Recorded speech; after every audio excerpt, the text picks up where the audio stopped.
부족한 자를 세워주셨사오니 입술에 기름 부어 말씀에 지혜와 지식과 능력 주시고, 이 말씀이 그저 종교적 열심을 일으키는 그러한 말씀이 아니라, 또한 교훈을 주어 육체의 행위를 요구하는 말씀이 아니라 살아있는 말씀으로 저들 영혼에 영생되어지는 놀라운 역사 있게 도와 주시옵소서. 아멘. 말씀을 듣는 모든 심령들 여러 가지 모양으로 듣고 함께 예비하며 어디에서 예배할지라도 주께서 함께 하셔서 저들 영혼이 진실로 복 있는 자요 복된 자 되게 하여 주시옵소서. 시종을 역사하시고 또한 우리의 마음과 생각을 빼앗는 원수들의 모든 해방과 역사가 끊어지게 하시며, 우리 주께서 함께 하심으로써 그 말씀이 신비에 진실로 새겨지게 도와 주시옵소서. 하나님 함께 하시기를 원하며 예수 이름으로 축복하고 기도했습니다. 아멘. 아멘.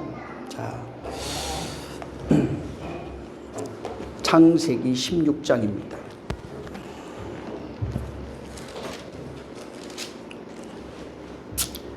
(1절에서) 7절.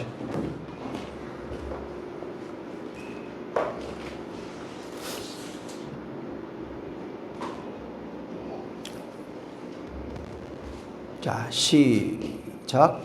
아브라함의 아내 사레는 생산치 못하였고 그에게 한 여종이 있으니 애굽 사람이요 이름은 하갈이라. 사레가 아브라함에게 이르되 여호와께서 나의 생산을 허락지 아니하셨으니 원컨대 나의 여종과 동침하라. 내가 혹 그로 말미암아 자녀를 얻을까 하노라 하매 아브라함이 사라의 말을 들으니라.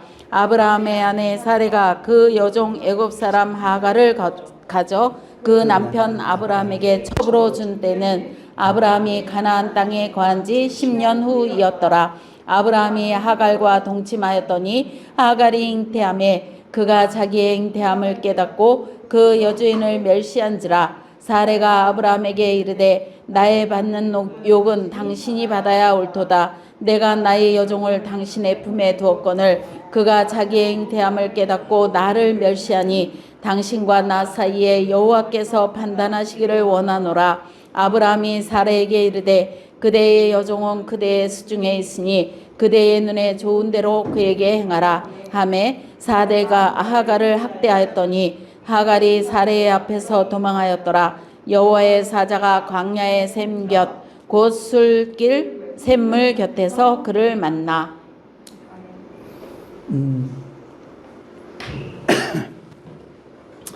아브라함에게 가장 중요한 것이 뭐냐면 그 아브라함의 생애에서 하나님의 언약입니다. 하나님의 언약은 아브라함 생에서 정말 중요한 내용이고, 여기에서 그 언약과 믿음과 그 다음에 언약의 자손들이 나오는 내용으로 펼쳐져 있습니다. 그래서 언약의 내용이 다른 것이 아니라 하나님께서 내게 자손을 줄 것이고 땅을 줄 것이라 하는 겁니다. 그래서 12장에 보면은 내가 갈대아 우르를 떠나서 내게 지시할 땅으로 가라 이렇게 말씀하시니까 그 말을 듣고 바로 그가 갈대아 우르를 떠나서 어디로 갔냐면은 가나안으로 출발하는 내용으로 되어 있습니다. 그 다음에 15장에 가면은 뭐가 나오냐면은 지난번에 봤죠. 하나님이 아브라함과 언약을 맺는 그런 장면으로 되어 있습니다. 자, 근데 이제 16장인데 오늘은 이 16장에는 하나님의 언약이 어떻게 구체적으로 맺어지고 실행되는지 이거에 대한 내용이 여기에 이제 나타나는 겁니다. 그래서 하나님이 15장에 이제 언약할 때 가나안 땅에서 이제 4대 만에 애굽에 내려갔다가 4대 만에 400년 후에 가나안 땅을 주리라 이렇게 약속하셨어요. 근데 4대 만에 주시는데 그럼 땅은 이제 4대 만에 주시는데 자손을 주셔야 되잖아요. 여기 지금 본문에 보면은 아브라함에게는 아직 자식이 없어요. 그러니까 땅과 자식을 준다고 그랬고, 땅은 400년 후에 줄 것이고, 거기서 나온다는 얘기예요. 그 다음에 이제 자식이 있는데, 자식은 이제 아직 없는 겁니다. 그래서 이 16장에는 약속의 자손이 어떻게 아브라함에게 주어지는지에 대한 내용을 말하고 있는 겁니다. 다른 말로 얘기하면 그걸 이제 여기는 아브라함에게 자식 준다 이 내용으로 우리가 읽겠지만은 약속의 자손, 그 누구를 얘기를 하면은 교회들입니다. 예? 교회가 어떻게 이루어지는지, 교회가 어떻게 완성되는지에 대한 내용을 이 아브라함의 자식 사건을 통해서 우리에게 말하고 있는 겁니다.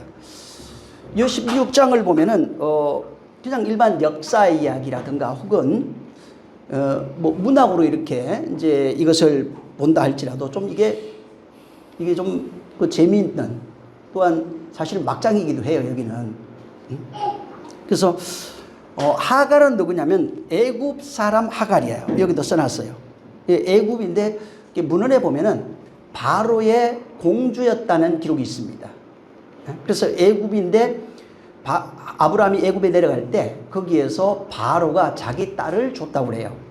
그래서 이제 하갈이 원래 신분은 공주인데 여기 아브라함한테 뭘로 왔냐면 첩으로 온 겁니다.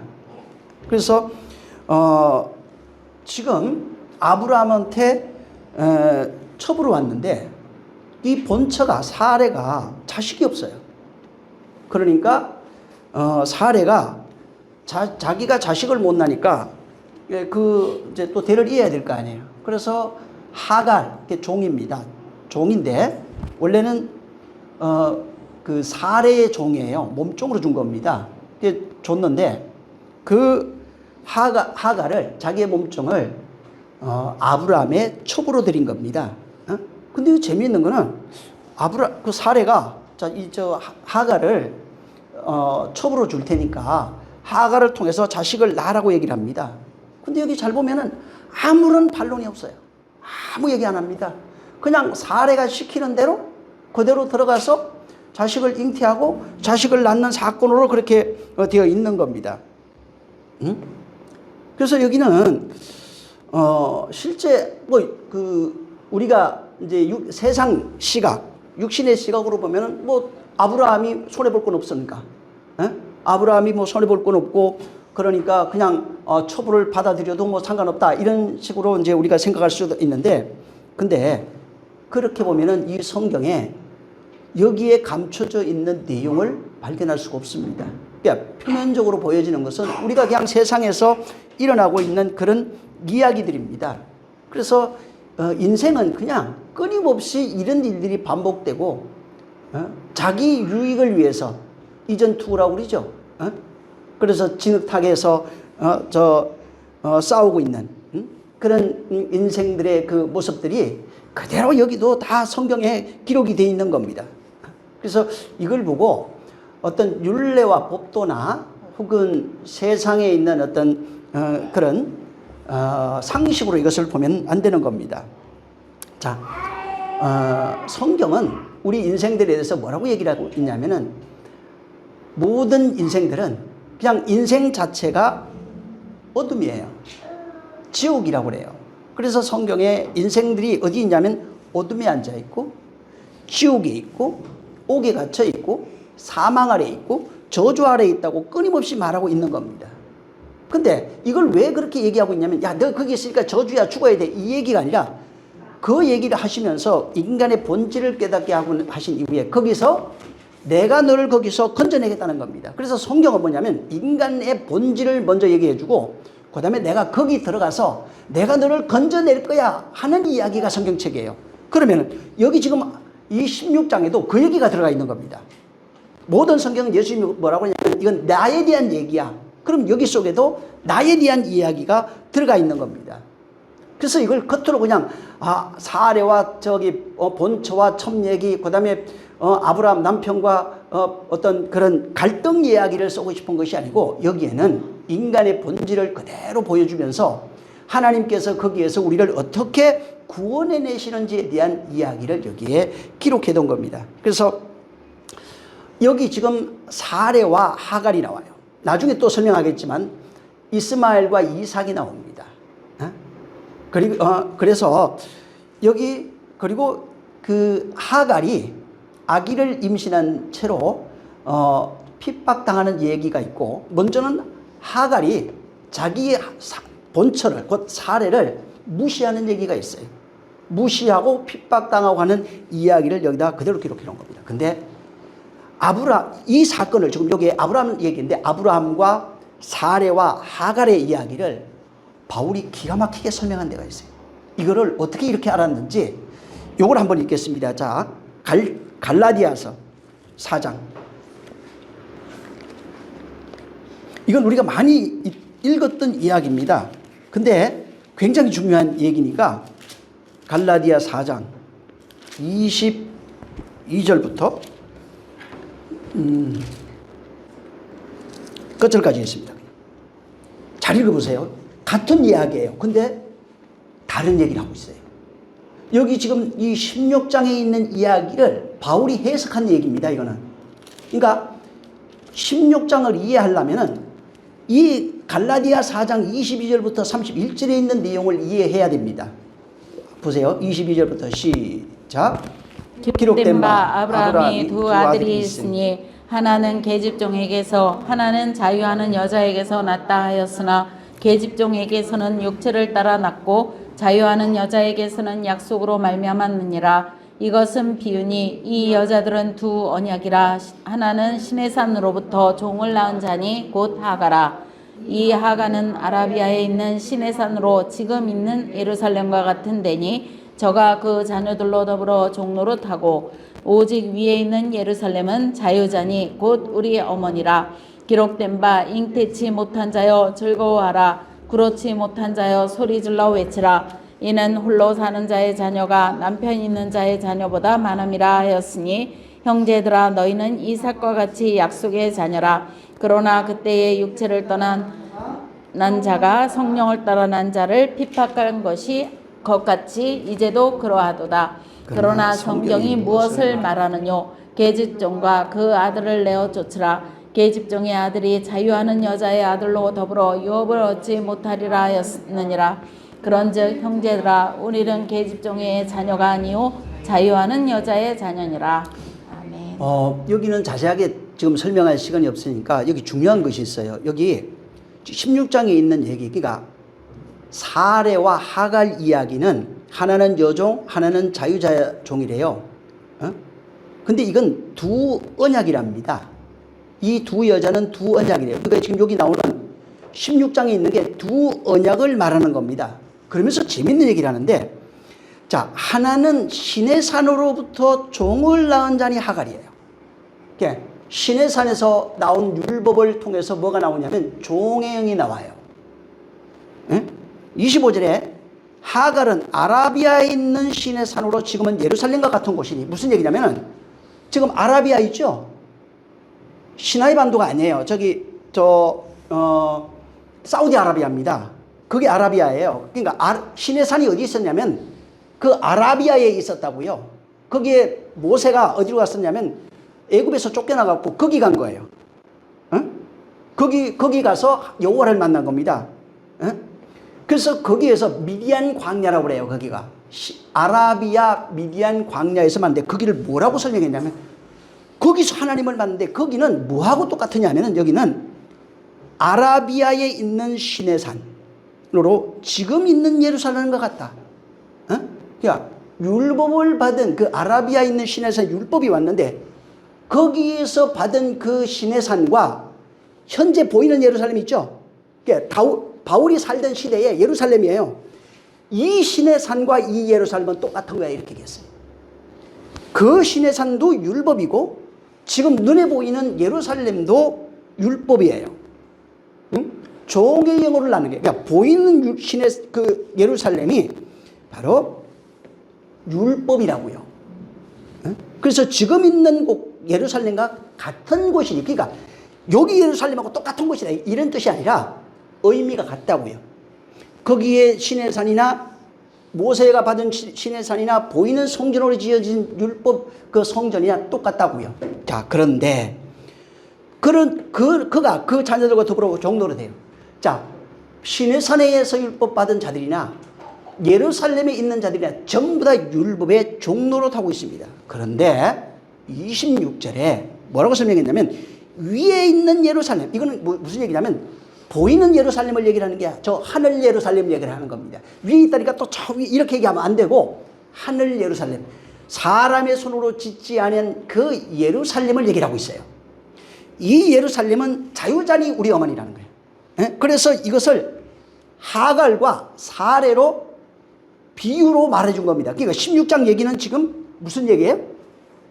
사레와 하갈을 통해서 우리에게 말해주는 것은 바울이 말하는 갈라디아 4장의 22절부터 21절부터인데 말해주는 내용이 뭐냐면 율법과 복음에 관한 얘기다, 이 얘기입니다. 이해하시겠어요?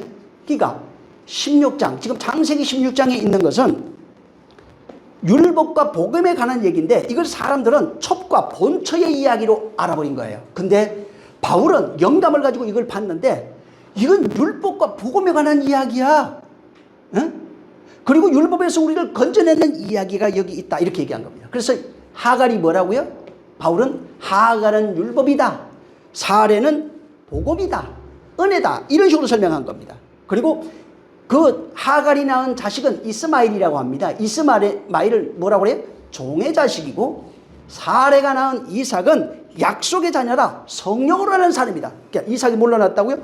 성령으로 낳았다고요. 자꾸 그 약속, 그러니까 육체를 보라는 얘기가 아닙니다. 지금 바울이 보는 것처럼 내용을 보라고요. 그래서 바울이 이걸 영어로 해석을 했는데, 율법에서 난, 그러니까 하갈의 아들 이스마엘은 율법을 상징하고, 그럼 율법이 이스마엘이 나쁜 거냐? 아니에요.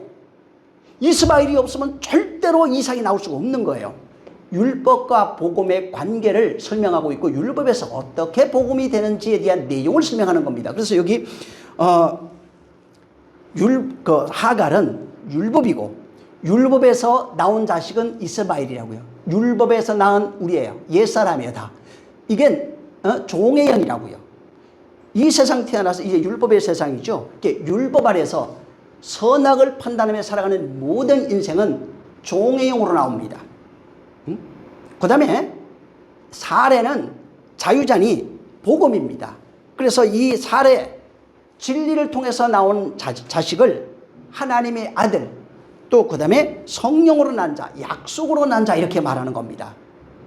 그래서 약속으로 난 자를 하나님의 아들이라고 말하는 거예요. 네, 진리로 난 자라는 겁니다. 그래서 교회를 어떻게 설명했냐면, 바울은 종의 자식이 아니고 약속으로 난 자, 그러니까 위로부터 난 자, 성령으로 난 자라, 이렇게 말하는 겁니다. 그래서 자유하는 자에, 자유 있는 여자에게서 난 자라, 이렇게 말한 거예요. 여기 16장은 그러니까 그렇게 보면 안 되는 겁니다. 그래서 여기 갈라디아 4장 25절에 보면 아라비아 나오죠. 이게 히브리어로 아라브입니다. 이 아라브는 뭐냐면 메마르다, 이런 뜻이에요. 메마르다. 이거는 사막에 그 물이 없고 메마른 지형이 있잖아요. 그러니까 사막에서 물이 없어서 메말라 버린 그런 지형을 아라브라고 말하는 겁니다. 근데 그러면 왜 이 아라브를 썼느냐 하면은, 아라브가 의미하는 게 그냥 보여지는 메마른 것을 설명하고 싶은 게 아니에요. 그게 아니라 인간의 마음이 바짝 말라서 물이 없어서 쩍쩍 갈라져 아무것도 심을 수 없는, 생명이 날 수 없는 그 상태를 아라브라고 얘기한 거예요. 그래서 아라브라고 하는 단어를 딱 쓰면서 인간의 마음의 상태, 생명이 없는 상태, 좀 더 이제 그냥 그 겉으로 보여지는 내용을 한다면 물이 없는 상태. 물이 없으니까 생명이 없어요. 생명이 없으니까 거기에 아무것도 날 수 없는 그런 상태입니다. 근데 그래서 이 단어가 다른 동사로 가면 어떻게 되냐면 천으로 덮여 있다, 이런 뜻이에요. 덮다, 이런 뜻으로 쓰여졌어요. 그러니까 물이 없는 상태하고 덮인 상태하고 같은 의미로 쓰여져 있는 겁니다. 그래서 이 메마르다고 하는 게 무엇인가에 의해서 덮여 있는 상태를 상징하는 겁니다. 다른 말로, 자, 우리에게 적용하면은 우리의 마음이 무엇인가에 덮여 있는 거예요. 그래서 메말라 버린 거예요. 무엇인가에 덮여서 메말라, 이거예요. 그럼 무슨 말이에요, 그럼? 우리의 마음이 율법이라고 하는 것에 덮여서 완전히 바짝 말라 있는 상태를 아라브라고 하는 거예요. 율법에 덮여서 바짝 말라 있어서 아무것도 할 수 없는 그런 상태를 말하는 겁니다. 이렇게 되면 덮여 있잖아요. 그래서 모세가 수건을 쓴 것 같이 계속 그 장막을 덮어놨잖아요. 그런 것 같이 덮여 있으면 어떻게 되면 하나님을 보지 못합니다. 하나님을 알지 못해요. 하나님을 깨닫지 못하는 거예요. 그래서 덮여 있는 상태가 되면은 하나님을 만날 수가 없는 겁니다. 그래서 이 아랍어는 율법에 덮여서 하나님을 인지하지 못하고 하나님을 알지 못하고 여전히 그 율법 아래 속하여 율법의 종으로 살아가고 있는 그 내적 상태, 마음의 상태가 아랍어입니다. 아랍어. 자, 근데 이 아랍어가 또 어떤 뜻으로 연결이 되냐면은 저녁이라고 하는 뜻으로 에레보와 연결이 돼 있어요. 아랍어와 에레보가 비슷한 의미로 연결이 돼 갖고, 바로 이 저녁이라는 의미로서 에레보와 연결이 돼 있어요. 자, 근데 에레보가 어떻게 나오냐면 창세기에 7째 날 있죠? 첫째 날, 둘째 날, 셋째 날 이렇게 나가잖아요. 그때 저녁이 되고 아침이 되니 할 때 바로 그때 저녁이 되고 아침이 되잖아요. 무슨 얘기냐면 저녁이 지나야 아침이 온다 이런 뜻입니다. 그럼 저녁이 뭐냐면 저녁이 아까 얘기했던 저녁이 되는 아랍어. 저녁이 지나면 아침이 온다고요. 저녁이 뭐예요? 율법이에요. 율법이 지나면 복음이라고 하는 아침이 온다고요. 율법이 지나면 복음이 온다고요. 그래서 여기 지금 본문에 이 율법의 상태, 바울은 이 갈라디아 4장 21절부터 말하는 그 율법의 상태를 하갈의 상태, 저녁의 상태, 율법의 상태로 그렇게 설명해 놓은 겁니다. 그래서 이 바울이 하갈은 신의 산이다. 그러니까 신의 산과 지금 있는 예루살렘은 같다. 지역이 다르죠. 위치도 완전히 달라요. 근데 그 신의 산이나 너희가 지금 여기서 신앙생활하고 있는 보이는 성전에 있는 이 예루살렘이 똑같은 것이다. 무슨 얘기냐면 거기나 여기나 율법 아래 있는 거야 이 얘기예요. 예루살렘 성전에서 너희가 하나님께 예배하는데 똑같아. 율법 아래 있는 거야. 신의 산도 율법이야. 이렇게 얘기를 한 겁니다. 그래서 지금 보이는 이 예루살렘이 무슨 얘기예요? 천으로 덮여 있다는 얘기입니다. 다른 말로 얘기하면 율법으로 덮여 있는 상태를 비유적으로 말한 거예요. 그래서 지금 있는 예루살렘이나 그게 아랍어예요. 그래서 아랍이다. 덮여 있는 거야. 메마른 상태야. 신의 산에 있을 때도 메마른 상태, 덮여 있는 상태. 예루살렘에서 신앙생활에도 메마른 상태, 덮여 있는 상태. 오늘날 예루살렘 자꾸 보이는 거 지으려고 그러잖아요. 그게 뭐냐면 여전히 메마른 상태, 덮여 있는 상태로 돌아가겠다는 얘기입니다. 그래서 이런 메마른 상태, 덮여 있는 상태를 여기 이 창세기 16장에는 종로로 타고 있는 현실로서 하갈로 설명한 겁니다. 그래서 하갈이 뭐냐면 덮여 있는 상태고 종로로 타는 상태야 이렇게 얘기했고, 자 위에 있는 예루살렘이 누구냐면 사례다 이렇게 얘기해요. 사례다. 이게 뭐냐면 자유자다. 하나는 하갈은 종로로 타는 자고 하나는 자유자다 이렇게 얘기한 겁니다. 자 16장 여기 보면 다시 1절부터 이제 이게 3절을 잘 보면은 여기에 이제 아브라함이 등장하고 사례가 등장하고 요종 곧 하갈이 등장하는 겁니다. 자, 근데 아브라함은 그 사례는 아브라함에게서 자녀를 얻고 싶었어요. 문제는 뭐냐면 아브라함에게서 자녀를 얻을 수 없는 겁니다. 없는데 없다 보니까 어떻게 했냐면 자기 여종에게 들어가라고 그래요. 아브라함에게 하나님이 나한테 출산을 허락하지 않았어. 그러니까 방법이 뭐냐면 내 종 하갈에게 네가 들어가서 당신이 들어가서 아이를 낳으라 이렇게 이제 얘기를 한 겁니다. 근데 아브라함이 내가 어떻게 해? 이렇게 안 하고 아무 반론도 하지 아니하고 사례의 말을 따라서 그대로 합니다. 그대로 들어가요. 근데 이 내용은 왜 이렇게 써놨냐면 이거하고 똑같은 얘기가 창세기에 그대로 기록이 돼 있어요. 아무 반론이 없어요. 아무 반론도 안 하고 그냥 사례가 시키는 대로예요. 창세기 보면은 하나님이 선악을 심어놓고 아담에게 이 선악을 알게 하는 나무 열매 먹지 말라 얘기를 해요. 그리고 그 갈배대를 취해서 여자를 만들었는데 여자가 가서 보고 먹음직하고 보암직하고 탐스럽습니다. 그리고 그걸 먹어버렸어요. 먹고 난 이후에 그걸 따가지고 남편 아담에게 갖다 줬는데 아담이 어떻게 해?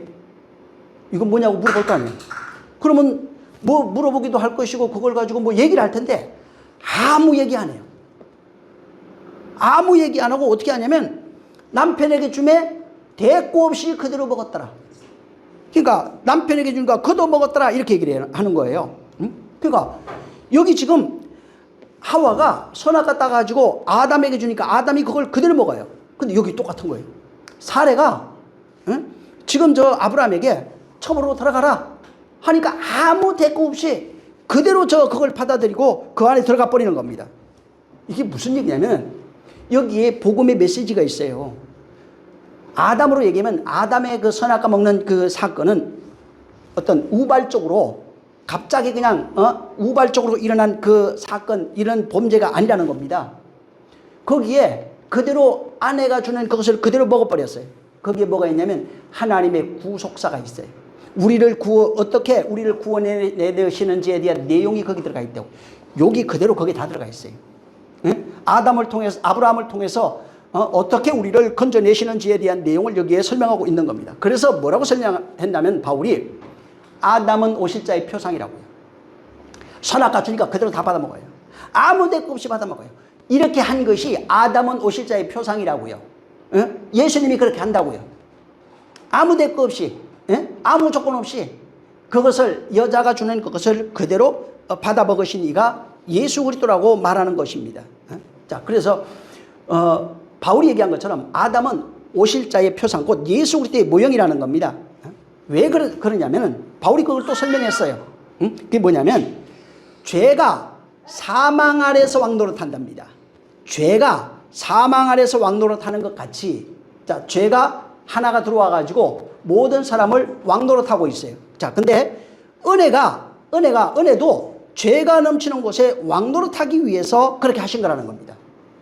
죄가 들어와서 사망 안에서, 죄가 사망 아래서 왕노릇 하는 것 같이 은혜도 죄가 있는 곳에 왕노릇 하기 위해서 바로 아담 사건이 나타났다는 겁니다. 선악과 사건을 보여줬다는 겁니다. 그래서 선악과를 통해서 뭘 보냐면 선악과를 통해서 죽음을 경험해요. 자, 죄가 사망 안에서 왕노릇 하잖아요. 바로 선악과를 통해서 죽음을 경험하는 겁니다. 자, 그 다음에 은혜는 죄가 넘치는 곳에 왕노릇 해요. 자, 죽음에서 뭐가 있냐면 거기에서 은혜의 구원을 경험하게 돼 있다고요. 그래서 한 사람으로 말미암아 죄가 들어오고 한 사람으로 말미암아 바로 은혜가 들어온다고요. 생명이, 의가 들어오게 한 거라고요. 이것을 바로 바울이 설명한 겁니다. 그래서 여자가 먼저 선악과를 먹고 그 남자 아담에게 선악과를 주는 겁니다. 그래서 주면은 남자가 그 선악과를 먹으면 어떻게 되냐면 여자와 하나가 돼버려요. 그걸 한 몸으로 설명한 겁니다. 자, 어떻게 살려내냐면은 여자가 선악과 먹고 그 먹은 내용을 남자에게 주니까 남자와 여자가 하나가 돼버려요. 그리고 자식을 낳아버리는 겁니다. 한 몸이 되는 겁니다. 이게 뭐냐면 남자가 어떻게 여자를 살려내는지에 대한 내용을 여기다가 바로 설명해 놓은 겁니다. 그래서 지금 그건 비유라고 그랬잖아요. 지금 아담 사건이 비유입니다. 선악과를 여자가 먹고 남자에게 준 것이 비유라고요. 자, 이것이 실제 사건으로 일어난 내용이 뭐냐면 그 모형이고 아담을 오실 자의 표상이라고 그랬잖아요. 모형이고 실상이 어떻게 되냐면 인간이 가지고 있던 모든 죄를 예수님이 담당하고 십자가에 죽는 것으로 완성이 된 겁니다. 그러니까 여자가 가지고 있던 선악과의 내용, 그 내용을 바로 예수께서 짊어지시고 십자가에서 죽었다는 겁니다. 그래서 이게 그렇게 함으로써 그 남자인 그분이 아담으로 오신 아담, 그리스도의 표상이라고 그랬잖아요. 아담으로 오신 분이 우리의 죄악을 짊어지고 죽음으로써 우리와 하나가 되려고 하시는 겁니다. 그래서 그 아담 사건, 선악과 사건은 우발적으로 어떻게 이루어져 가지고 하나님이 구원하는 것이 아니라 하나님의 철저한 계획 속에서 우리를 건져내시기 위한 구원의 방편으로서 그렇게 설명해 준 거예요. 그래서 거기에는 하나님의 은혜, 곧 그리스도의 은혜가 거기에 펼쳐져 있고 십자가라고 하는 그 십자가를 통해서 우리를 건져내시는 복음의 내용이 거기에 바로 펼쳐져 있는 겁니다. 그래서 이 내용을 아담은 오실 자의 표성이고 예수 그리스도를 통해서 우리를 구원하신 내용을 거기 설명한 것처럼 여기도 본문도 똑같은 겁니다. 자, 하와 있죠? 이 하와는 16장이지 하와, 창세기에 그 하와는 바로 교회를 예표합니다. 에? 이 사례가 교회를 예표하는 겁니다. 아담은 뭐냐면 그리스도를 예표합니다. 교회를 위해서 죽으신 예수 그리스도를 예표하는 겁니다. 그래서 그 죽음이 바로 십자가라고 하는 스트라우스라고 하는 거기에서 완성이 되는 내용이에요. 그래서 교회는 뭐냐면 바울이 그걸 설명해요. 다시 그분이 우리와 하나 되어 죽었는데 그 내용이 뭐냐면 우리의 죄를 짊어지고 죽었다고 그랬잖아요. 그것은 우리가 그와 함께 죽는 거야 이렇게 설명한 거예요. 그러니까 그분만 죽는 것이 아니라 바로 십자가라고 하는 것은 그분이 우리와 우리의 죄를 짊어지고 먹었잖아요. 먹고 죽는 것처럼 우리도 그 안에서 함께 죽는 것이다 이렇게 얘기한 겁니다. 그래서 구원을 설명할 때 반드시 죽음이 있는 거예요. 네? 그래서 구원은 뭐냐면 죽음을 통해서 부활로 나오는 것을 구원이라고 얘기하는 겁니다.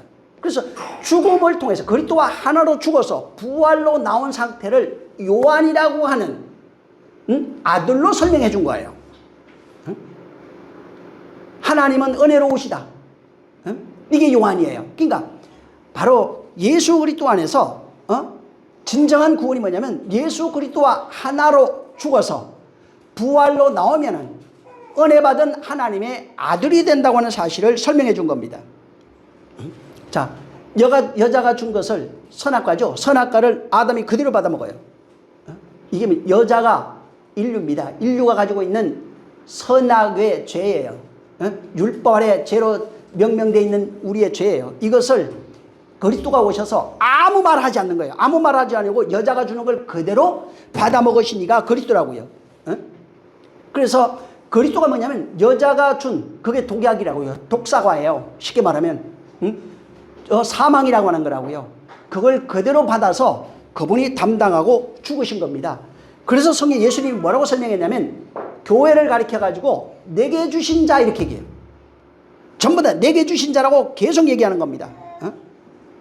그래서 여기 본문에도 자 사례가 하갈을 아브라함에게 줍니다. 아브라함에게 주죠. 사례를 똑같아요. 지금 사례가 종을 종은 뭘 얘기해요? 율법을 상징한다고 그랬잖아요. 율법 아래서 종의 영이에요. 이걸 누구에게 줘요? 남편에게 주는 거예요. 아담으로 얘기하면 하와가 선악과를 자기 남편에게 주는 거예요. 똑같은 내용이에요. 그래서 남편이 그걸 그대로 받아 먹어요. 여기는 아브라함이 그것을 그대로 받아 먹어요.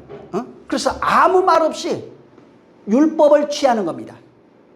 자, 그거를 예수님이 마태복음 5장에 나는 율법을 완전케 하러 왔노라 이렇게 얘기한 거예요. 하갈은 율법이라고 그랬잖아요. 그래서 사례가 준 그 율법을 그가 완성케 하기 위해서 바로 죽어버리는 겁니다. 자, 3절 우리 한번 볼까요? 16장 3절입니다. 시작. 아브라함의 아내 사례가 그 여종 애굽 사람 하갈을 가져 그 남편 아브라함에게 첩으로 준 때는 아브라함이 가나안 땅에 거한 지 10년 후였더라.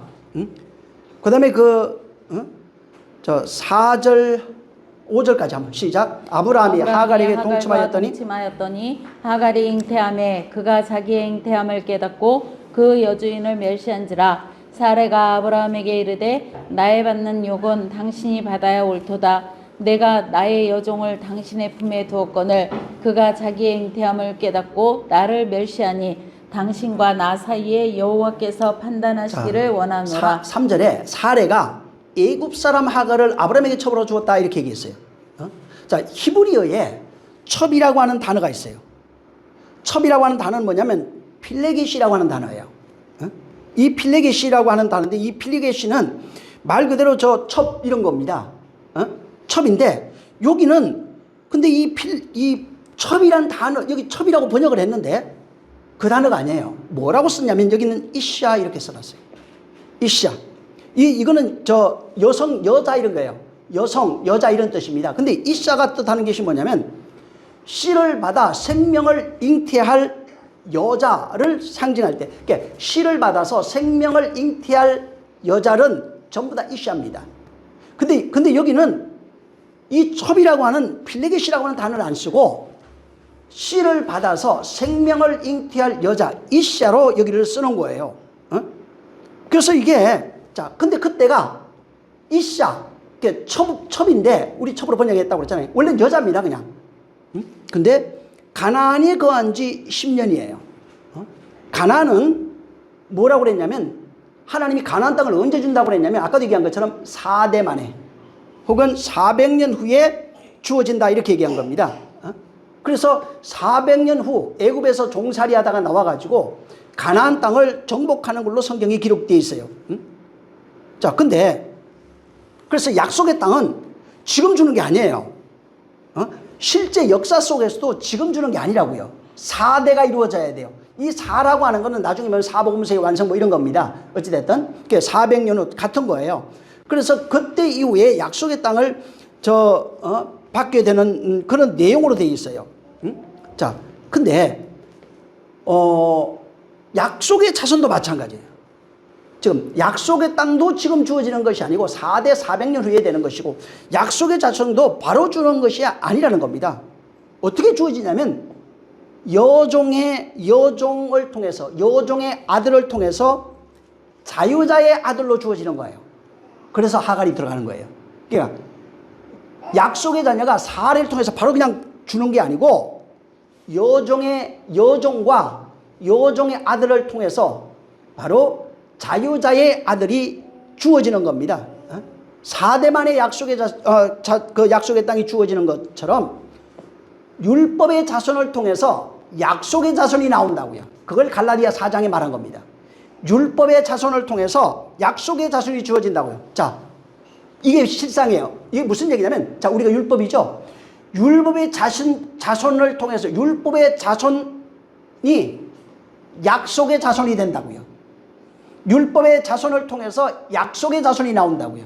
그래서 그가 율법 아래 임하셔서 율법을 완성하고 그리스도 부활하셨어요. 우리는 율법인 우리가 그리스도 안에서 진리로 바뀌어가는 겁니다. 이 내용을 여기다가 해놓은 겁니다. 자, 그래서 여기 애굽 사람이라고 그랬잖아요. 이 애굽이라고 하는 이 단어가 애굽, 그런데 이게 어디서 오냐면 미츠라임이라고 하는 데서 왔다고 그랬잖아요. 미스라임 혹은 미츠라임 이렇게 얘기를 합니다. 근데 그 단어, 애굽이라는 단어, 미츠라임이 뭐냐면 포로된 곳, 속박, 가두어 놓은 상태. 이걸 미츠라임, 애굽 이렇게 얘기를 하는 겁니다. 같은 의미로 쓰여지고 있어요. 그래서 또 미츠라임에는 검다 하는 뜻도 있어요. 검다. 자, 그러니까 갇혀 있는 상태, 애굽에 있는 상태가 속박되어 있고 갇혀 있고, 또 그다음에 가두어 놓은 상태입니다. 그리고 거기가 검은 상태예요. 어둠의 상태라고요. 흑암의 상태를 상징하는 겁니다. 자, 근데 성경에 검은 상태, 흑암의 상태가 있고 빛의 상태, 흰 상태가 있어요. 희다, 이거는 어떻게 설명했냐면 우리가 흰 것처럼 이런 하얀색이라는 뜻이 아니라 밝다, 빛, 그 다음에 생명, 여러 가지로 표현해요. 거룩, 이런 식으로도 표현해 놓은 겁니다. 그래서 흰색은 뭐냐면 성결, 죄가 없는 상태, 정결한 상태, 깨끗한 상태, 빛의 상태를 상징하고, 검다, 어둡다는 흑암의 상태, 어둠의 상태, 그 다음에 죄의 상태, 이런 그 속박의 상태, 이런 상태입니다. 그래서 성경에 검다 이렇게 나올 때 흑암, 어둠 이렇게 나오면 전부 다 죄인을 상징해요. 반대로 희다, 흰옷 뭐 이렇게 나오잖아요. 그러니까 이 재질을 얘기를 하는 게 아니고 어떤 색상을 얘기하는 게 아니라 거룩하다, 정결하게 되었다, 또 깨끗하다, 빛이다, 이런 상태를 얘기를 하는 겁니다. 자, 애굽은 그러면은 애굽 미츠라임이 뭐냐면 죄인의 상태로서 갇혀 있는 상태, 죄인의 상태로서 어둠의 상태, 이것을 상징하는 것이 애굽 미스라임이에요.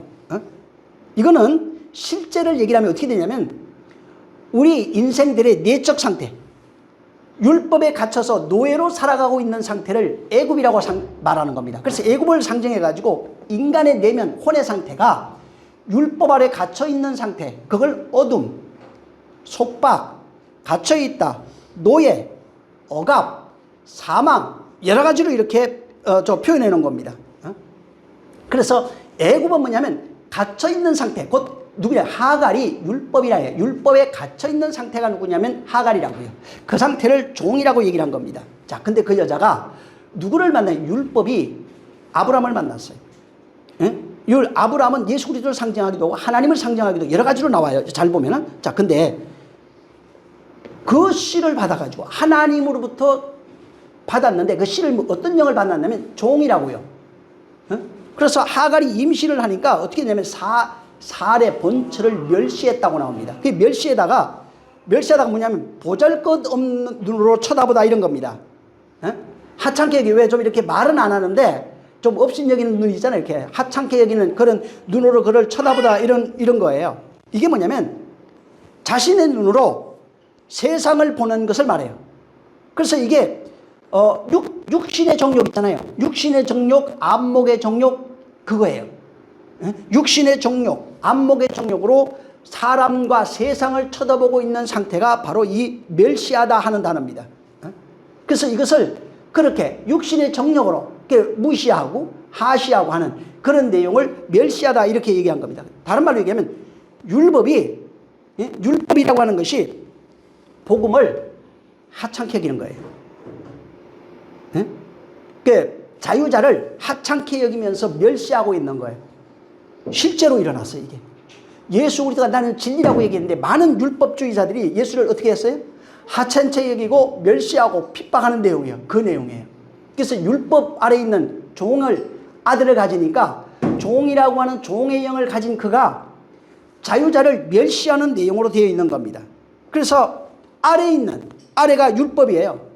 아까 얘기한 예루살렘, 아래에 있는 예루살렘이 율법이, 위에 있는 예루살렘, 바로 그 복음을 멸시하는 내용으로 되어 있는 겁니다. 이 땅에 있는 사람이 실상은 예수 그리스도를 멸시하는 겁니다. 좀 더 이제 들어가면은 우리 안에 있는 율법이 진리를 멸시하는 내용으로 되어 있는 겁니다. 육신이라고 하는 육이 우리의 영으로 있는 그 영을 멸시하는 내용이에요.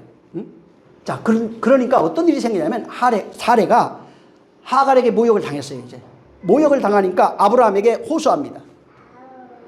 호소해요. 자, 근데 그 모욕이라고 하는 단어가 있는데 이게 여러분이 잘 알고 있는 하마스예요. 요새 하마스 테러 하잖아요. 왜 이스라엘과 전쟁하는 그게 이제 하마스인데, 이 하마스는 하나님께서 홍수로 세상을 심판할 때 그 세상에 뭐가 가득했다고 하냐면 하마스예요.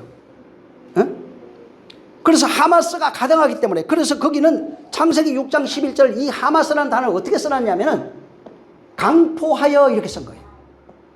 하마스가 강포하여 13절에도 혈육 있는 자가 강포하여 이렇게 얘기하는 겁니다. 그래서 하마스의 뜻을 들어가 보면 폭력, 포악, 불법, 강포 이런 뜻이에요. 자, 근데 여기는 이 본문에 하마스예요. 이 강포, 모욕이라는 단어가 하마스인데 뭐냐면 율법이 진리를 대하는 태도가 하마스라고요.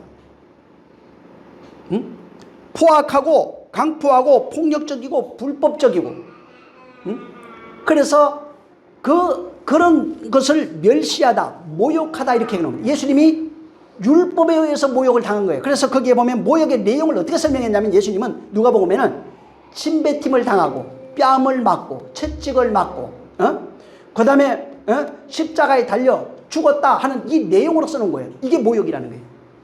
그가 모욕 당하셔야 되는 겁니다.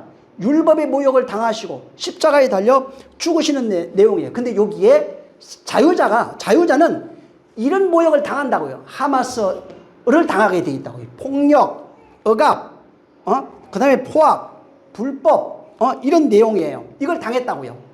예수님은 아까 얘기한 것처럼 침뱉음과 비웃음과 모욕과 뺨맞음과 십자가에 달리고 죽는 그런 내용을 당했다는 겁니다. 그래서 창세기 6장을 잘 보면 이 지금 하마스, 강포라 이렇게 얘기했는데, 하나님이 노아 시대 때 노아 홍수로 심판한 이유가 단순히 그들이 도덕적으로 타락했기 때문에 그걸 썰어버렸다는 얘기가 아니에요.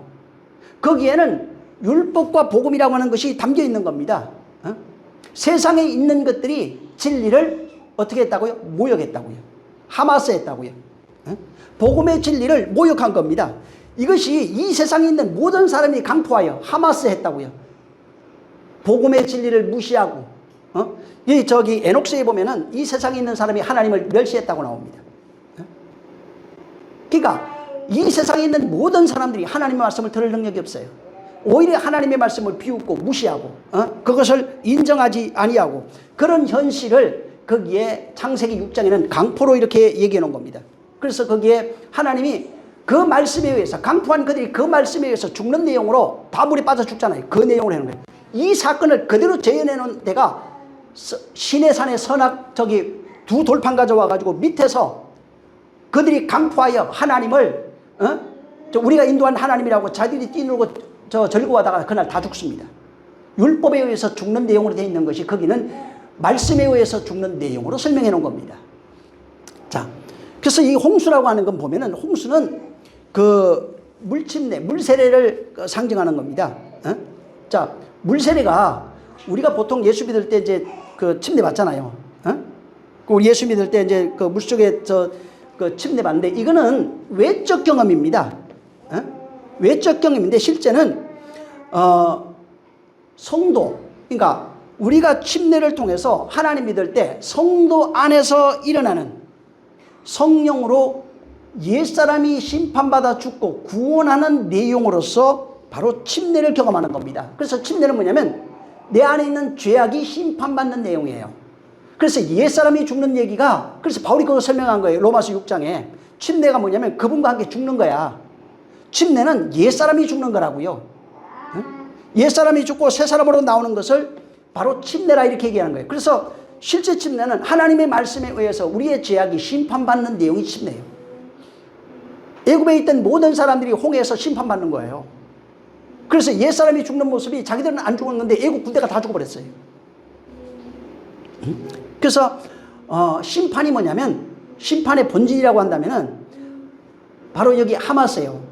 진리를 하마스하고 있는 상태, 무시하고 그 다음에 불신하고 폭력적이고 폭압적인 이런 것으로 혐오하고 있는 상태, 그 상태가 죽어야 된다고요. 그래서 선악과 먹은 그 우리의 본질이 있잖아요. 옛사람의 본질, 선악과 먹은 자가 율법을 가지고 선악을 판단하며 살아가고 있는 인생들의 내적 상태를 의미합니다. 이것이 바로 죽어야 된다고 말하는 겁니다. 그래서 이 세상에 있는 그 선악과 먹은 인생들의 특징이 하나님의 말씀을 모욕하고 저주하고 침뱉고 뺨 때리고 하나님을 대적하고 있다는 겁니다. 그래서 하나님이 그렇게 멸시를 당한다고요. 하나님의 진리가, 복음의 진리가 세상에 있는 율법으로 살아가고 있는 인생들에 의해서 그렇게 멸시를 당한다는 겁니다. 그래서 이건 뭐냐면 우리 인간의 어떤 내적 상태를 그대로 설명해 주면서 부패하고 타락하고 생명이 없는 상태, 어둠의 상태, 율법에 갇혀서 하나님을 인정하지 아니하고 스스로 신이 되어 살아가고 있는 그런 상태를 그대로 재현하고, 그 상태가 하나님을 모욕하고 있다, 스스로 신으로 살고 있다, 하나님을 대적하고 있다, 하나님을 폭력으로 대하고 있다, 바로 하나님 건너편 사단으로 살고 있다, 이런 식으로 설명한 겁니다. 자, 그래서 하나님께서 실제 인간이 그런 내적 상태, 선악과로 살아가고 있는 인간의 내적 상태가 하나님을 폭력적으로 대하고 하나님을 핍박하고 있다는 겁니다. 이게 실제로 드러나는 사건이 십자가예요. 인간의 그 내적 상태, 율법의 상태로서 하나님을 폭력적으로 대해서 십자가에 달아 죽어버린 것입니다. 그게 십자가예요. 율법 아래 있는 인간은 진리를 용납할 수가 없어요. 율법 아래 있는 인간은 바로 하나님을 무시하고 대적하고 폭력적으로 대하고 하나님을 거부하는 것이 인생들이라는 것입니다. 그래서 예수님이 십자가에서 모욕을 당하시고 바로 죽으신 겁니다. 자, 그래서 바울도 그런 얘기를 하거든요. 자기 자신을 돌아보면서 디모데전서 1장 13절을 이 아이에게 쭉 보면은, 내가 옛날에 내가 예수 믿기 전에는 내가 하나님을 비방했어.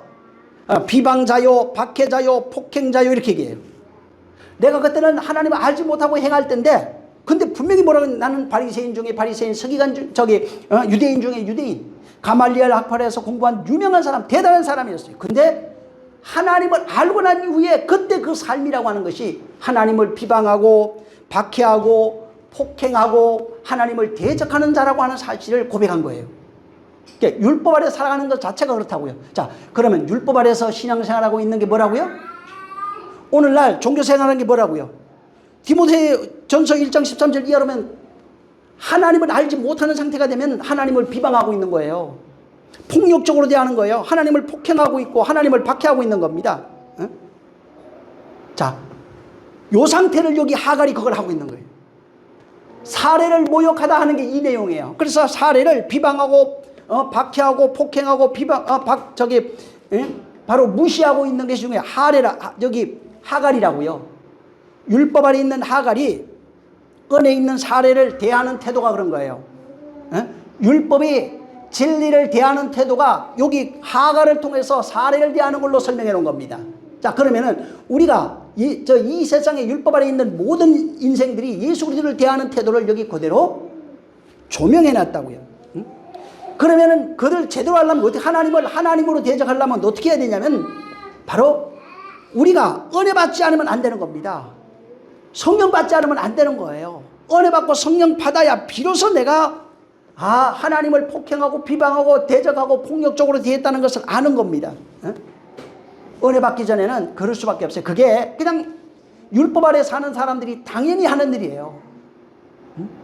그러니까 난 안 그랬는데요. 그게 아니에요. 그냥 진리를 모르고 알지 못하고 성령으로 하지 아니하면은 하나님을 폭행하고 있어요. 대적하고 있어요. 비방하고 있는 겁니다. 교회 다녔는데요. 그게 아니라 진리를 모르면은 비방하는 자요, 폭행하는 자요, 대적하는 자요, 무시하는 자가 될 수밖에 없는 겁니다. 자, 그래서 여기 하갈이 지금 자유자를 그렇게 대적했다는 겁니다. 자, 6절 한번 보세요. 6절 아브라함이 시작. 아브라함이 사레에게 이르되 그대의 수중에 있으니 그대의 눈에 보기에 좋은 대로 그에게 행하라 하매 사라가 하갈을 학대하였더니 하갈이 사라의 앞에서 도망하였더라. 예. 자, 여기 보면은 이제 아브라함이 네가 마음대로 해. 이제 그 사례 보고 얘기를 했어요. 자, 그러니까 이건 뭐냐면 사례가 하갈을 이제 그 학대합니다. 아까 하갈은 율법이라고 그랬죠. 율법 아래에 있는 인생이 진리 아래에 있을 때, 자, 진리를 받아들이게 되면은 이런 현상이 일어난다고요. 율법 아래에 있는 우리가 진리를 받아들이게 되면은 구원의 과정에서 경험되어지는 내용을 사례가 하갈을 학대했다는 내용으로 여기 설명한 겁니다. 자, 보세요. 율법 아래에 있는 자는 살 수 있는 방법이 뭐냐면 진리가 들어와야 돼요. 진리가 들어와야 율법이 진리로 완성되는 겁니다. 근데 예수님이 그 율법이 진리로 완성되는 모습을 어떻게 설명했냐면은 나는 율법을 완전케 하러 왔노라 하시면서 십자가에 죽으신 겁니다. 그래서 나는 율법을 폐하러 온 것이 아니라 완전케 하러 왔다 이렇게 말씀하신 거예요. 지금 율법을 진리로 완성하시는 그 모습이 사례가 하갈을 학대하는 모습으로 이렇게 표현하는 거예요. 여기에 하나님이 우리를 어떻게 완성해내는지에 대한 내용을 여기다 집어넣어 놓은 겁니다. 자, 보세요. 하갈이 이제 사례에게 학대를 당합니다. 학대를 당하니까 어떻게 했냐면 이 사람이 도망가 버렸어요. 그죠? 자, 하갈이 사례를 피해서 도망갑니다. 자, 이게 무슨 얘기냐면 율법이 진리가 들어오면은 율법은 도망가야 된다고요. 자, 율법은 도망가야 되는 거예요. 율법이 쫓겨나야 되는 겁니다. 그래야 진리가 들어와서 율법이 쫓겨남으로써 진리로 완성되는 내용이에요. 이거는 나중에 바울이 설명할 때는 진리가 들어와서 옛사람이 죽는 거예요. 새 것이 들어와서 옛 것이 죽는 걸로 설명한 거예요. 그래서 새 것이 들어와서 진리가 들어와서 율법이 완성되는 내용으로 설명한 겁니다. 자, 근데 여기 하갈이 도망가요. 자, 도망가야 된다고 그랬죠. 도망가는데 누굴 만나요? 7절 시작. 여호와의 사자의 술길. 자, 여호와의 사자가 광야의 샘곁 솔길 샘물 곁에서 그를 만나요. 자, 누굴 만나냐? 자, 하갈이 도망갔는데 도망가가지고 누구를 만나면 여호와의 여기 사자라고 그랬어요. 근데 여호와의 사자를 만나서 다시 아브라함에게 사라에게로 돌아옵니다. 자, 처음에 우리가 복음 듣잖아요. 복음 들으면은 도망갑니다. 왜 도망가냐면은 말씀이 들어오면은 계속 나하고 부딪혀. 나하고 그 말씀이 계속 부딪혀요. 아, 힘들어 죽겠고. 응? 말씀이 내 안에서 전쟁이 일어난다고요. 근데 원래는 율법이 죽어야 돼요. 쫓겨나가야 돼요. 근데 부딪히면서 그 말씀 때문에 싫어. 나 저기 힘들어서 못하겠어. 계속 그 말씀을 피하게 돼요. 피해서 도망가는 상태입니다. 그래서 그 상태, 진리가 왔는데 그 말씀을 싫어서 자꾸 피하는 상태를 여기에 도망가는 걸로 이렇게 얘기한 겁니다. 자, 피해서 도망가면 어떻게 한다고요? 하나님이 찾아온다고. 계속 도망가는데 계속 찾아와요. 그걸 전에 내가 그런 얘기 했어요. 바뀔 때까지 그 일이 반복된다고. 도망갔는데 하나님이 찾아왔어요. 근데 여기는 재밌는 게 어디에서 찾아왔어요?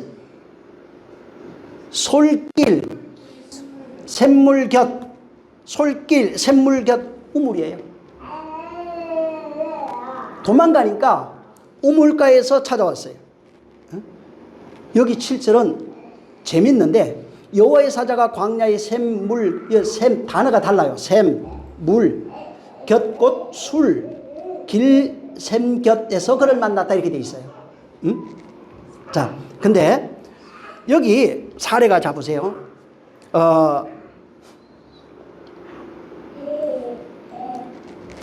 박해하잖아요. 박해하니까 하갈이 도망가요. 지금 하갈은 어디로 가려고 그랬을 것 같아요? 고향으로 가려고 그래요. 아버지 집. 아버지 집이 어디예요? 애굽. 너무 힘든 거야. 원래 율법으로 돌아가고 싶었던 거예요. 그냥 편하게 살고 싶은 거예요.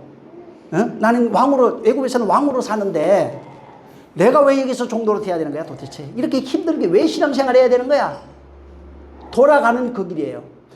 돌아가려니까 솔기 샘 우물에서 여호와의 사자를 만났어요. 근데 여호와의 사자 단을 딱 들어가 보면 어떻게 되냐면 여호와의 사자는 복수예요, 다. 근데 여기는 단수로 돼 있어요. 단수는 무슨 얘기냐면은 그냥 여호와를 만났다고요. 하갈이 누구를 만나면 여호와를 만났다는 거예요. 그래서 하나님의 임재, 하나님의 현현을 상징하는 모습으로 여호와의 사자라고 하는 단어를 썼는데 그 내용을 단수로 써놓은 겁니다. 그러니까 무슨 얘기냐면 하나님이 임재했다고요. 하나님이 그에게 현현했다고요. 하갈은 누구를 만났냐면 하나님을 만난 거예요. 우물가에서 하나님을 만난 거예요. 근데 거기가 어디냐면 광야의 샘물 곧 술길 샘 곁에서 그녀를 만났다 이렇게 돼 있어요. 여러분 전에도 얘기했죠. 우물, 샘물은 뭐 하는 곳이에요? 성경 전체에서 똑같아요. 이거는 신부가 신랑을 만나는 장소, 신랑이 신부를 만나는 장소예요. 마치 예수님이 요한복음 4장에 보면은 사마리아 여자 만나죠. 어디서 만나요? 율법 안에 있는 그를 우물가에서 만나는 겁니다. 똑같은 내용을 여기 해놓은 거예요. 그래서 바로 하갈이 사마리아 여인이 돼서 우물가에서 여호와를 만났다고요.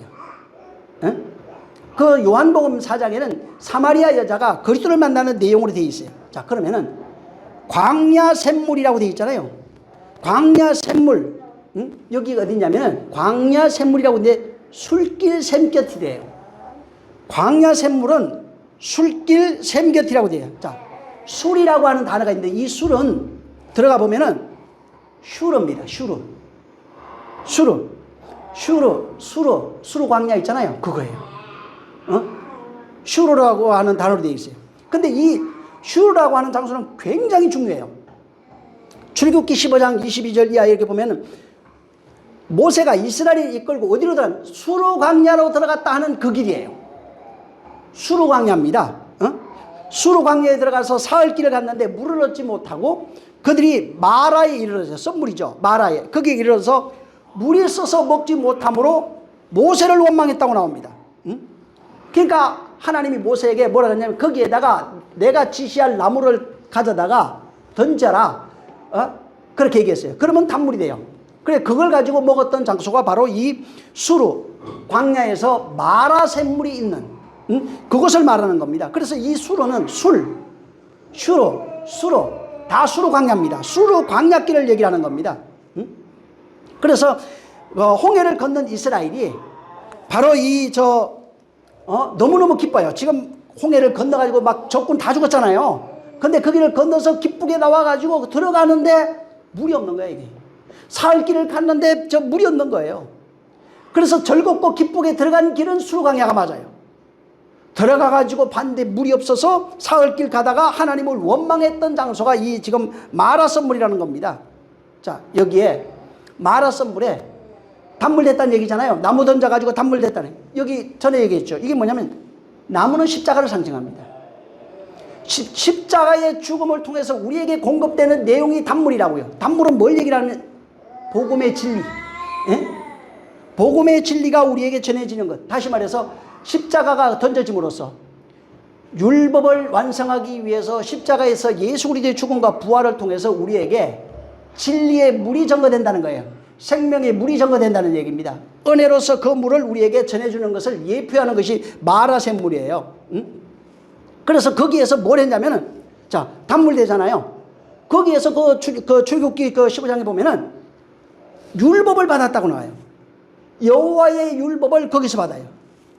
그리고 여호와의 율법을 받으면서 치료하시는 하나님을 거기서 경험해요. 물이 단물로 바뀌잖아요. 거기에서 그 장소에서 율법을 받아요. 나중에 한번 들어가 보세요. 거기 26절 출애굽기 15장 26절 이하로 쭉 보면은 거기에서 이제 25절에 하나님께서 그들을 위하여 법도와 율례를 정하시고 그들을 시험했다고 나와요. 그래서 거기에서 그 율례와 법도가 거기 세워지고, 그리고 거기에서 나중에 엘림에 갑니다. 그 옆에가 엘림에 이르러 가지고 거기에 물샘 12, 종려나무 이런 그루가 거기에 있었어요. 거기에 진을 치는 겁니다. 자, 여기 하갈이 지금 어디로 갔냐면 바로 이 수로에 간 거예요. 그럼 수로에서 누굴 만난 거예요? 그리스도를 만나는 내용으로 되어 있는 겁니다. 율법의 여자는 누굴 만난다고요? 율법의 모든 사람, 율법 아래 있는 모든 사람은 지금 수로에서 우물가에서 신랑 만나는 얘기를 해놓은 겁니다. 율법 아래 있는 하갈은 누굴 만나게 되면 여호와를 만나게 되어 있는 거예요. 응? 여기 여호와라 이렇게 설명해 놓은 겁니다. 그리고 여호와를 만나서 뭐라고 되어 있냐면 곧 사례에게로 돌아가라고요. 율법 있는 너는 사례에게로 갈아야 된다고요. 율법 있는 너는 자유자가 돼야 된다고요. 사례에게서 돌아가서 거기에서 복종해야 된다고요. 이 내용을 구약에 가면 노아 홍수 이후에 셈, 함, 야벳을 통해서 설명해 줬어요. 함의 자손은 셈과 야벳의 종이 되길 원하노라. 다시 말해서 육체는 바로 영원, 율법이에요. 율법은 셈과 야벳의 종이 되길 원해요. 하나님의 말씀, 영혼의 종이 되길 원한다고 하는 내용으로 거기는 비유로 설명해 놓은 것입니다. 그래서 이게 하갈이 지금 여호와께서 돌아가라는 겁니다. 돌아가서 사례에게 복종하라고요. 그러면은 어떻게 되냐면 이삭이라고 하는 아들이 나온다고요. 네가 지금 낳은 자식, 율법 아래서 낳는 자식은 이스마엘, 종의 영인데, 율법에서 끊임없이 종의 영이 나와요. 세상에서 태어나고 있는 모든 사람은 율법의 종이에요. 근데 율법의 종이 바로 이삭이라는 자유자의 종이 되려면 거기 가서 복종하라고요. 핍박을 견디라고요. 신약이 오면 그게 고난과 환난과 핍박으로 이제 설명을 해 놓은 겁니다. 그래서 이것을 견디면은 바로 너희가 그에게서 이삭이라고 하는 아들, 자유자의 아들을 보게 된다는 겁니다. 그래서 하갈은 이스마엘이라고 하는 아들을 낳아요. 자, 이스마엘이라는 아들을 낳는데 그때 이스마엘이라는 이름이 뭐라고 설명하냐면 그 요 밑으로 쭉 보면은 하나님이 나의 고통을 들었다는 겁니다. 하나님이 나의 고통을 들으셨습니다. 언약이 고통을 통해서 성취되는 것을 경험해요. 나의 고통을 들었어요. 그래서 하갈에게도 12아들 줘요. 율법의 12아들이 나와요. 이듬 그래서 이스마엘 아들들 12아들이 있어요. 그들을 그 이름을 잘 조사해 보면 12아들을 어떻게 구원했는지에 대한 내용이 거기 다 들어가 있어요. 응? 자,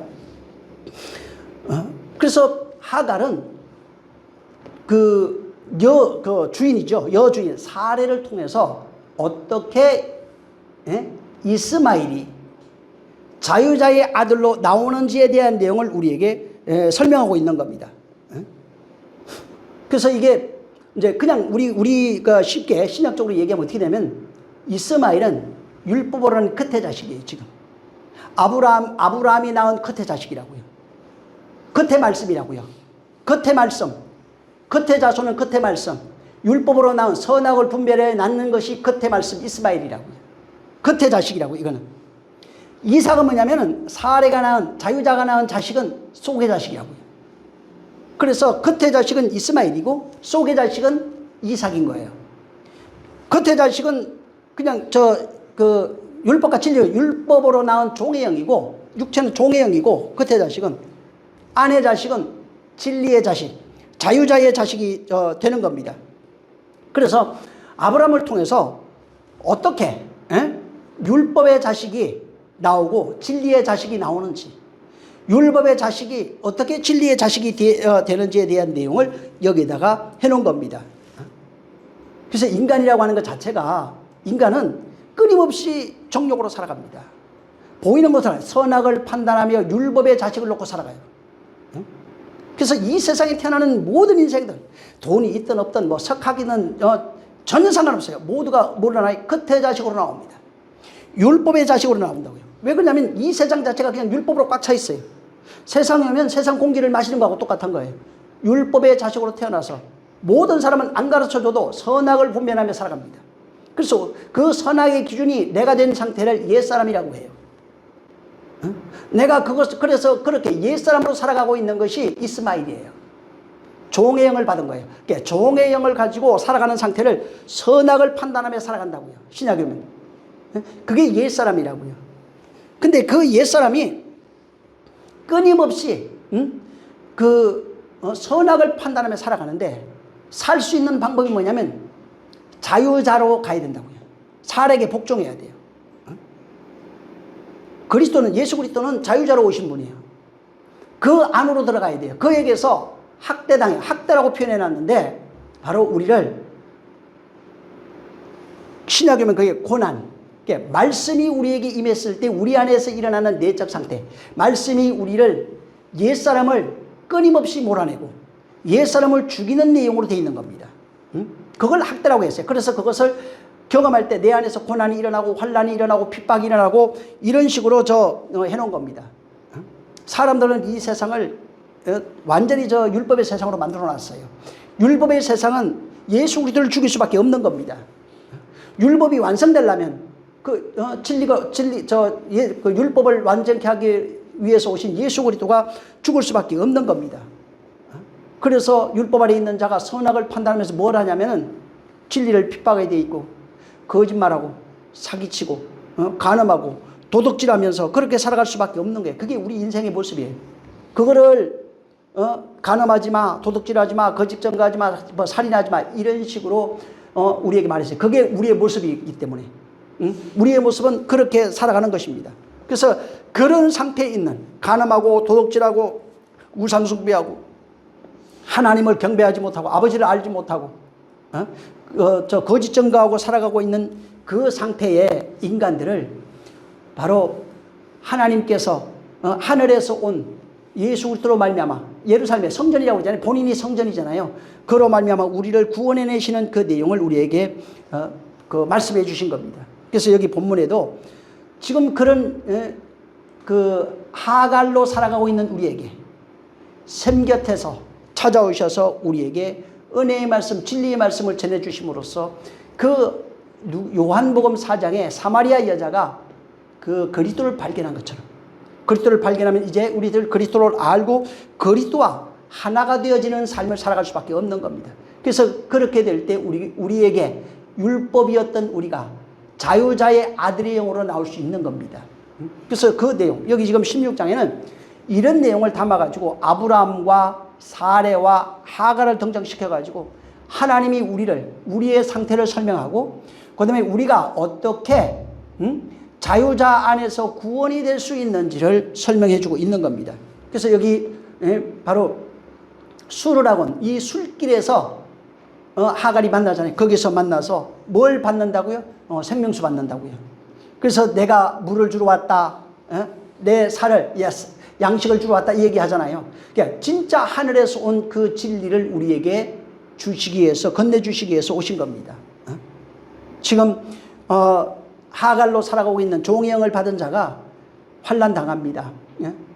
그러나 그 안에 있어야 돼요.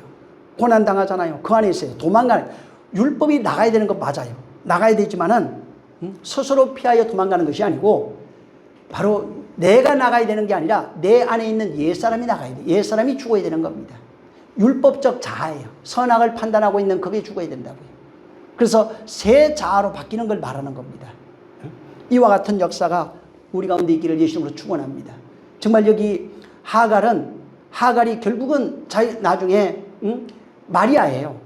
마리아가 아들을 잉태해서 자식을 낳으면 사례가 되는 거예요. 자유자가 되는 겁니다. 자유자가 돼서 요한이라고 하는 아들을 낳을 수밖에 없는 겁니다. 우리의 모습이에요. 그래서 그걸 교회라고 얘기해 놓은 겁니다. 진정한 교회 되시기를 예수님으로 축원합니다.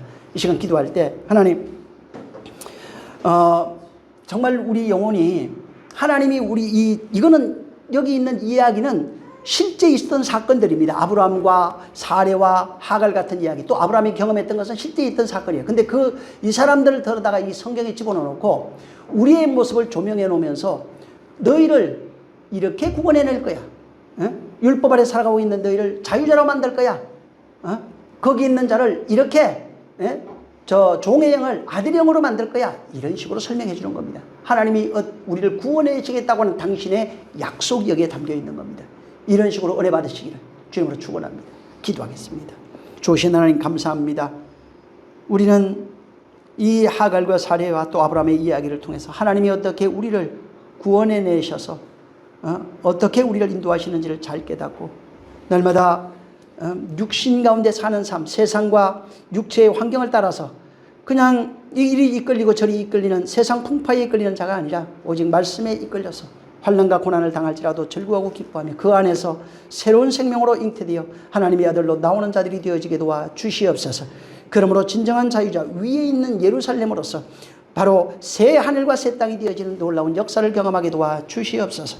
성령이 함께 하시기를 원하며 예수님으로 축복하고 기도했습니다. 아멘. 하늘에 계신 우리 아버지여, 이름이 거룩히 여김을 받으시오. 나라에 임하옵시며 뜻이 하늘에서 이룬 것 같이 땅에서도 이루어지리이다.